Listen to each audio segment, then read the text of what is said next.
Hello, and welcome to another fun and exciting and thrilling episode of My Dog Will Eat My Face. I first off have to apologize to my listeners for my recent absence. I know it's been a couple weeks since I've made a podcast, but do not fret. It's not because I've uh, gone away or died otherwise.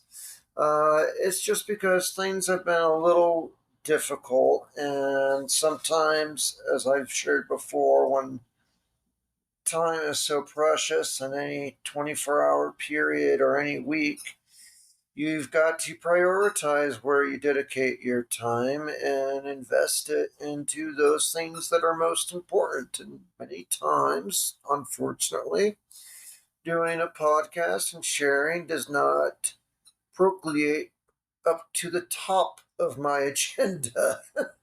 So, unfortunately, it gets delayed, but my thoughts don't yield. And if you hear squeaking in the background, I'm not losing my mind. That's my little dog playing with a toy. So I don't know if anyone can hear it occasionally. If you hear dog noises, I apologize. I'm certainly not going to take his toy from that. Anyway, moving on. Sorry again. It's been a while since I've created a podcast. And as I said, it's been a struggle. And a struggle is something I wish to comment on today precisely. There is a topic that I approached a long time ago in the history of my podcast. This is now going back probably a couple years. It's under an episode that I titled at the time Loss is an Illusion. And lately I've been feeling rather uh, finding it rather difficult to follow the conclusions I came to in that particular podcast, and I'll restate them here today, here in a bit, because I've been encountering increasing feelings of loss as they permeate in my day to day life. I know that I've also spoken that so much of my favorite things have now completely vanished from my life. I used to love to travel. Now I do not. I used to love to dine out with friends and explore different cuisines. Now I do not. I used to travel all over the world, even. Now I do not. I actually loved my career, my job, and what I did day to day, 9 to 5, Monday through Friday. I truly did find joy in working. Now, I do not. Those are just some examples of what may be considered, I suppose, losses. But in that original podcast, I presented to the listener that loss is totally an illusion. And it's because of a few factors I'll revisit today. And then try to see if I can't exercise my mind and feelings around this problem of having that thought process not give me peace when I encounter moments when I feel like I've lost those things. to put it carefully.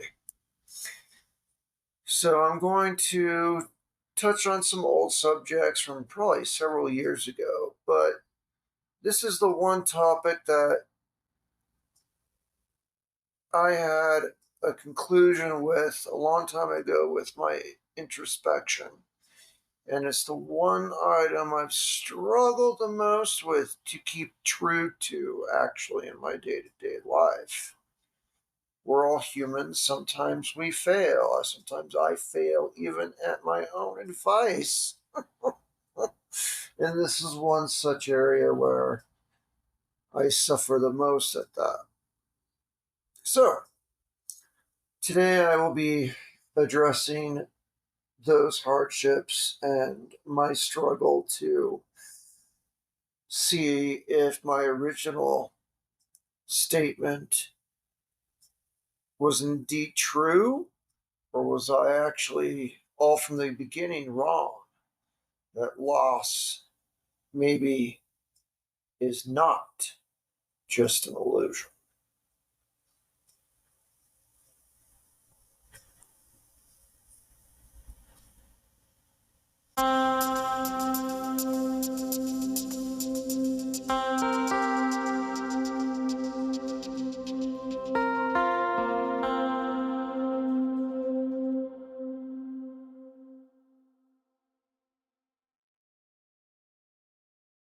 First and foremost, I want to recap how I came to that original conclusion that loss is entirely an illusion in our lives. This comes from several philosophies, I suppose, that I have developed in my lifetime that are rather unique and actually have brought me quite a bit of peace. They've even brought me peace with dying at some point. I'm totally at peace with death because of these very same philosophies that I came to just through self reflection. First is that there is an ontological permanence in everything we do, have, or say. Once you do something, it cannot be undone. You can maybe do something else to mitigate it or to uh, elevate it, depending upon what you view it as a success or failure, or a good thing or a bad thing, I should say. But the action you took is permanently etched into the universe itself. It can never be undone, it can never go away. It's not unlike the old idiom I think we've all heard, which is you cannot unring a bell. And that's very true. You can't unring a bell. You can do certain things to, as I said already, mitigate or accentuate it depending upon your feelings with that event, if it's good or bad. But everything you say, everything you do will echo, etched into the fabric of the universe forever and ever. It doesn't even need it to be a tremendous event or thing that you did or said. It doesn't even need to be remembered by others. The fact of the matter is that it did exist. Therefore, nothing in the universe, no power, how cruel or powerful it may be, can ever take that away from you. The past is the most fortified component of our lives and of the universe itself. Once something is there, it will have forever been there. Whether it's remembered or not, it will always be or have been part of the universe. So, in a way, we're all immortal. More specifically, everything we do and say is immortal. Not in any sense that your soul will last forever, or even your body, or anything about you will last forever, nor that even people will remember you forever. But what will last forever is every single thing you do and say.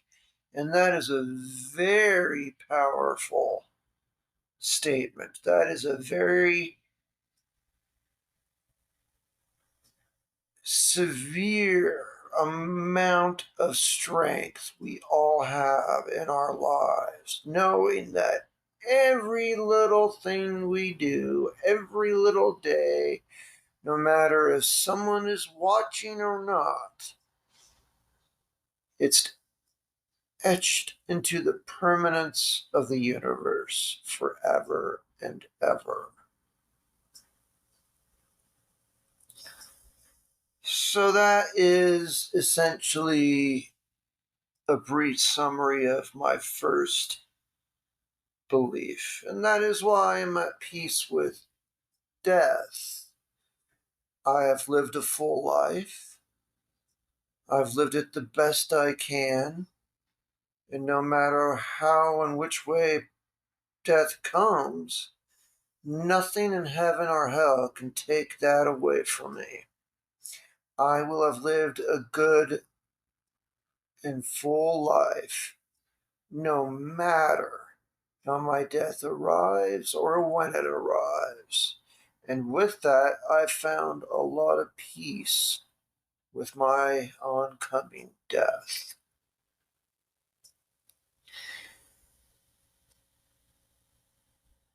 So, what does this have to deal with loss? If you closely look at this philosophy, you realize that nothing is ever truly lost if it ceases to exist. Does a friendship die with your friend when they go? Does a good upbringing go when your parents die? Does it go with them? Of course not. They remain integral parts of yourself and remain etched permanently in the universe. Sure, then one day you will go, and perhaps one day no one will ever remember they even existed. But they did. Memory doesn't make it necessary to be permanent. It is purely a logical fact. And therefore, if someone in your life dies, or you lose a job or a relationship, we often grieve and we often get swallowed into an overwhelming feeling of loss. But it is my contention that that's an illusion. That is an illusion to our human mind of how time is linear and how things that we once experienced can go away forever. They never go away forever. They always will have existed. Your friendship doesn't die with your friend. Your sense of love doesn't die with a lover. Your good childhood doesn't die with your parents. You never lost them. Once you've had them, you will have always had them. There is a permanence in that cannot be taken away by any force or strength in heaven or hell. Once you have had that experience, that love, that trade, whatever it may be, you will have always had that forever and ever. We grieve not the loss of those things because it's impossible to lose them. We're mistaking the ability to perhaps gain more from those assets in the future as a loss. But what we're really lamenting is things that have not yet even occurred.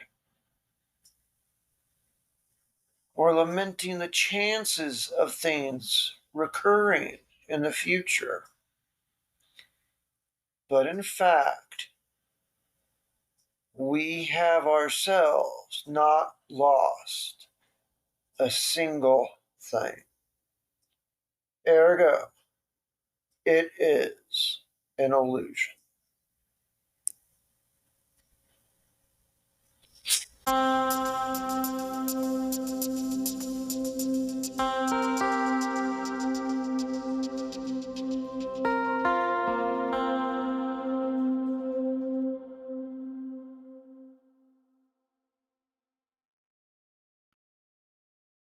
So, with all that being said,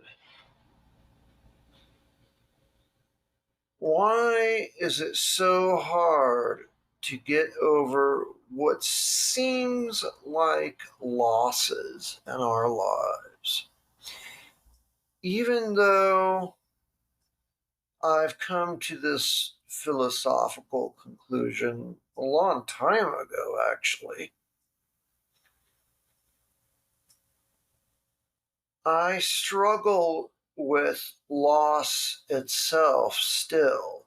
I've said it in this podcast, and I've said it in other podcasts, how I have so many things feel as though they've been ripped away from me, from the day to day features of my life that I enjoyed, and robbed me of joy in my life, all due to my terminal illness.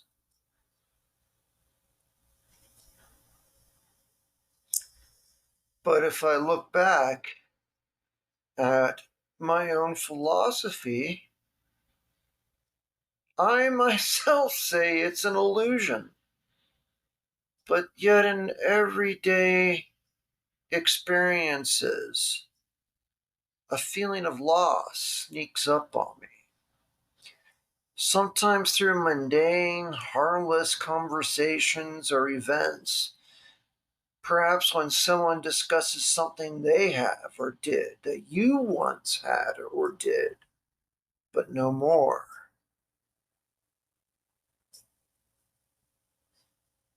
And then I get emotional. I get an overwhelming emotional feeling of either anger or sadness or both. But I cannot place anger onto this person merely sharing their experience with me. Although, if they're close to you, or if they're close to me, I should say, they might benefit from being more aware of my situation, and it's not a good idea to boast of such things. But it's still not their fault if I feel challenged when they maybe bring those things up.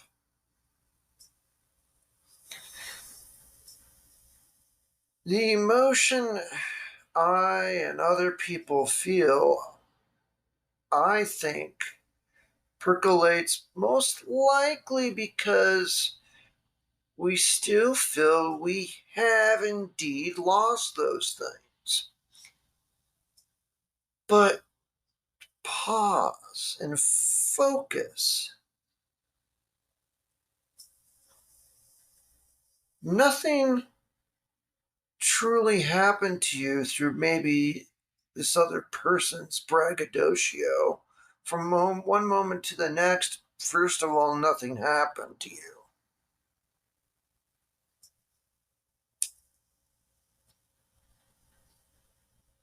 Don't be angry or sad with their sharing of their life or experiencing their life.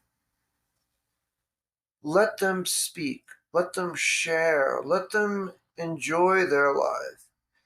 Be happy that they have had a good experience as you have had. They're just catching up to you, for crying out loud. Feel free to share what similar gains you have had in your life. And remind yourself that they have not vanished with you, not worn away. They occurred and always will be. And much more, they will always have been and be a part of your life. Have happiness in knowing that you have not lost at all. All what happened is that perhaps a friend or associate shared an experience with you.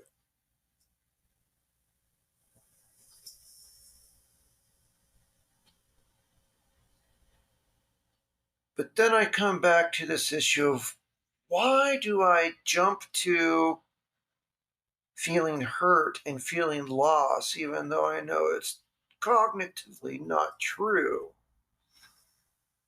When I think about what my earlier life was like, or if someone shares something in their life that emulates things I feel I once had. Unfortunately, I think it comes down to the fact that I am human. All too human. Meaning that I've got an enormous section in my brain to help control and trigger and command emotions.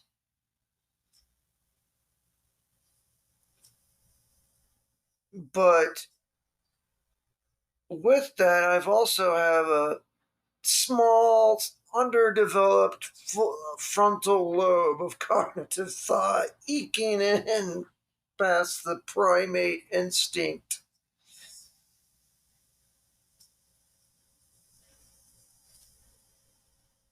that is carrying the truth and the philosophy with it, and the part of my brain that is needed to understand that.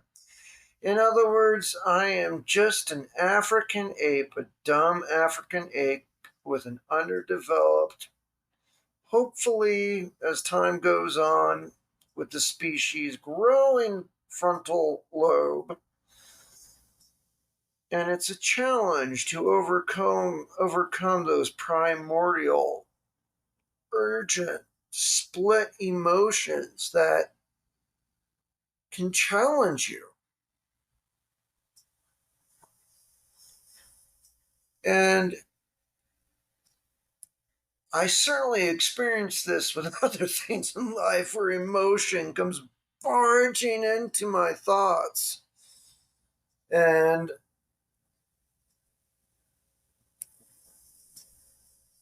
I have to stop and pause and wait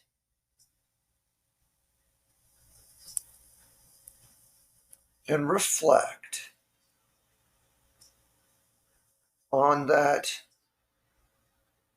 fact, on those facts, I should say, that I came to when I was using my frontal lobe. And when I did conclude that loss is just an illusion. You never lost anything. Everything that you've had in your life and experienced will always be there and can never be taken away. That is a profound strength to have. The feeling of loss is purely illusion as your ape brain tries to overcome sadness, isolation, and perhaps envy of others who may just now be catching up to you and experiencing the same thing that you experienced months or years ago. I mean, are you really going to be jealous or envious of someone who just now did something or came to a point in their life wherein you came to 20 years ago? That's stupid. Sure, you can fondly look back on those days and say, oh, yes, I remember that. And that's fine. But I have to somehow cut off those ape like emotions as they start and drive as quickly as I can to my frontal lobe and cognitive knowledge that truly I never lost anything. And actually, with every passing day, I have a chance of gaining something unique and special, even more so yet.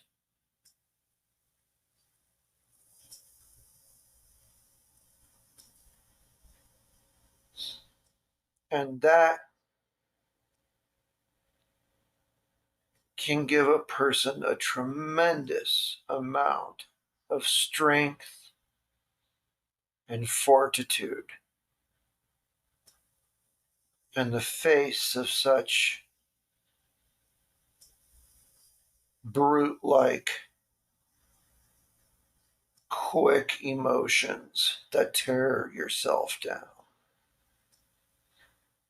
And I know this to be true, including the last part where there are brute emotions that tear you down, because I've been experiencing them in my isolation and not doing the things I once truly loved doing on a regular basis. But I still enjoy life. I don't go 24 hours without laughing out loud. Still. I still find shows I like to watch. I still find games I like to play. I still enjoy my little dog. I still can enjoy good food. There is takeout and delivery. It's not as good as being on site and enjoying like a 6-course prefix meal. I'll give you that. It's not that good. But at least I've done that. I've gone to a restaurant and sat down and enjoyed a nice 6-course, $500 prefix dinner. Not everyone can say they've done that. Some people can say they do it all the time. I can say I did it some of the time and enjoyed it. But now, because I'm tethered to an oxygen concentrator, that capability has sort of flown away. Pardon me. So, what I think it truly all comes down to is pausing, reflecting, and focusing on the cognitive facts as they are, and not be torn down by this maligned emotional response that will lead you nowhere but to sadness. And unfortunately, to a place where you don't give yourself and your life the credit you and your life deserve for having had and experienced those things that you now somehow feel have gone away. They never left you, and you remain one lucky SOB for having them etched permanently into your life.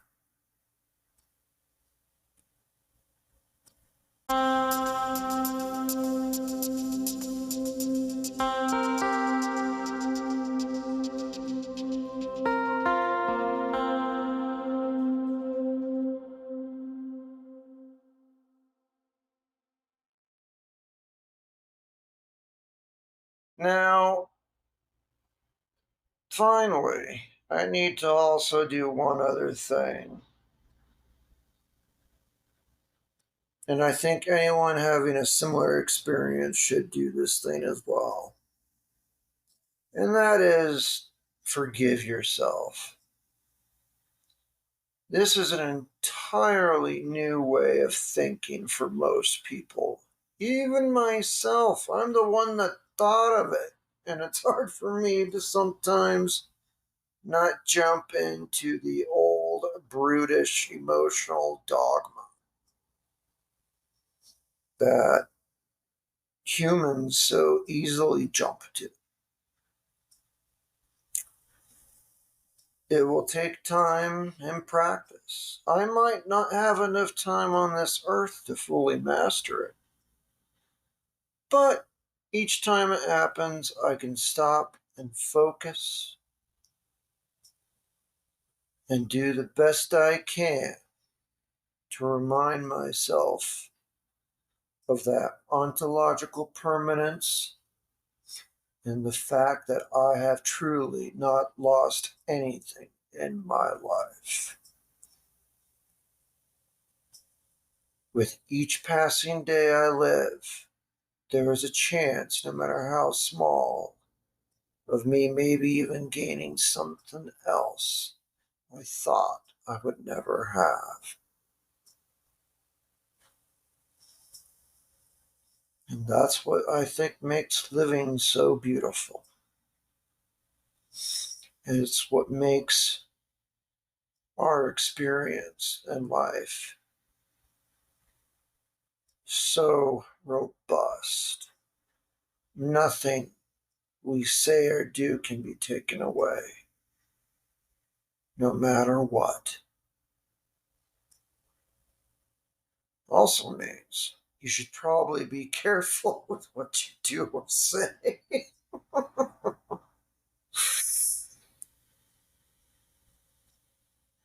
But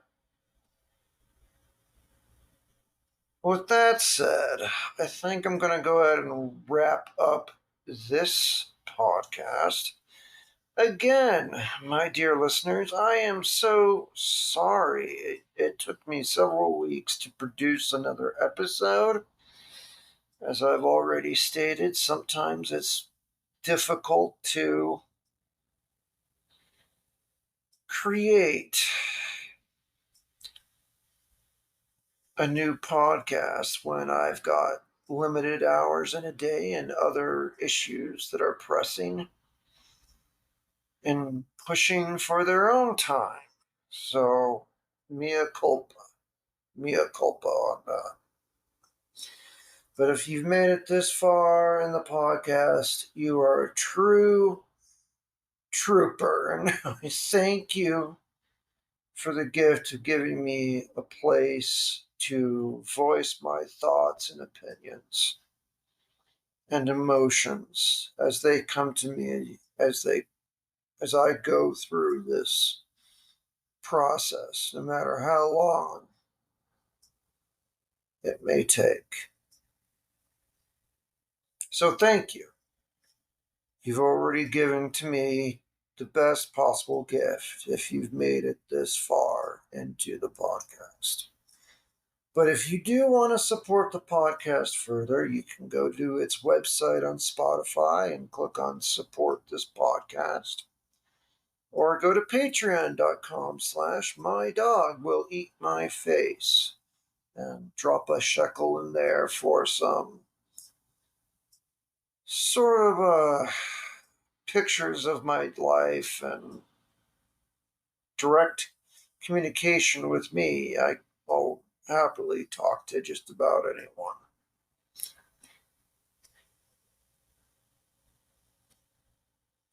But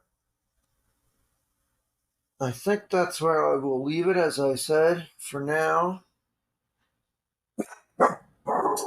And as my dog goes crazy at something, I'll now will say, Dosh Vidanya.